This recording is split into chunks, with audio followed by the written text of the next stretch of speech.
पंडित धीरेन्द्र शास्त्री की दिल्ली में एंट्री से गदगद हुए भाजपा के नेता। कतार में भीड़ जुटाने के लिए इस खास तरह से कर रहे हैं प्रमोशन। इस दौर के सबसे चर्चित कथावाचक बागेश्वर धाम वाले पंडित धीरेन्द्र शास्त्री की कथा का आयोजन जुलाई महीने में दिल्ली में किया जाएगा।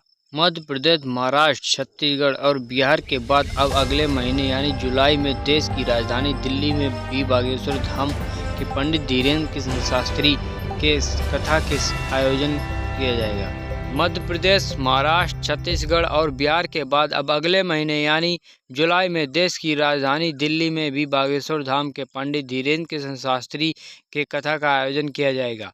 जानकारी के मुताबिक 5 से 8 जुलाई तक दिल्ली के रामलीला उत्सव ग्राउंड IPX पूर्वी दिल्ली में कथा का आयोजन होगा। वहीं पंडित धीरेन्द्र शास्त्री के दिल्ली आने की सूचना के बाद बीजेपी नेता कपिल मिश्रा ने ट्वीट कर कहा कि बागेश्वर धाम सरकार दिल्ली में पधार रहे हैं। दिल्ली में श्री बागेश्वर धाम जी का प्रवास जुलाई में रहेगा।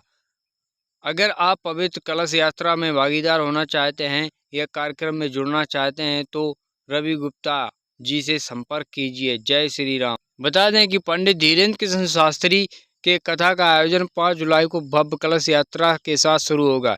इसके बाद 3 दिवसीय यज्ञ शुरू होगा, जिसके बाद 7 जुलाई को दिव्य दरबार सजेगा।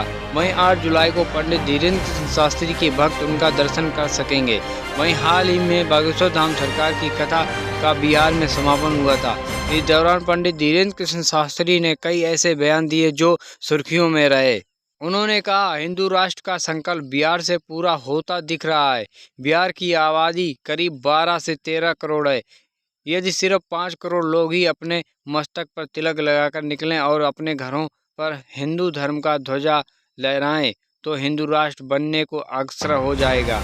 वहीं मध्य प्रदेश से शिवरंजनी तिवारी का गहरा है नाता। मेडिकल की छात्रा के भजनों के दीवाने हैं लोग। मेडिकल छात्रा शिवरंजनी तिवारी इन दिनों बागेश्वर धाम के कथावाचक पंडित धीरेन्द्र शास्त्री के साथ नाम जुड़ने से बहुत ही सुर्खियों में आ चुकी हैं।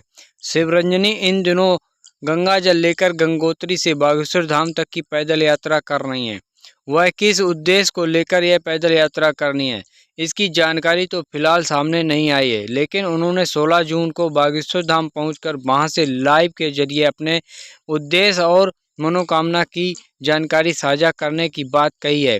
वहीं लोग शिवरंजनी के बागेश्वर धाम के पीठाधीश्वर पंडित धीरेन्द्र शास्त्री को प्रार्थना संबोधित करने और उनकी पैदल यात्रा को धीरेन्द्र शास्त्री से शादी करने को लेकर जोड़ रहे हैं। शिवरंजनी जब से सुर्खियों में आई हैं तब से लोग उनसे जुड़ी तरह तरह की बातें जानना चाहते हैं। शिवरंजनी वैसे तो उत्तराखंड के हरिद्वार की रहने वाली हैं, लेकिन उनका देश के दिल मध्य प्रदेश से खास नाता है।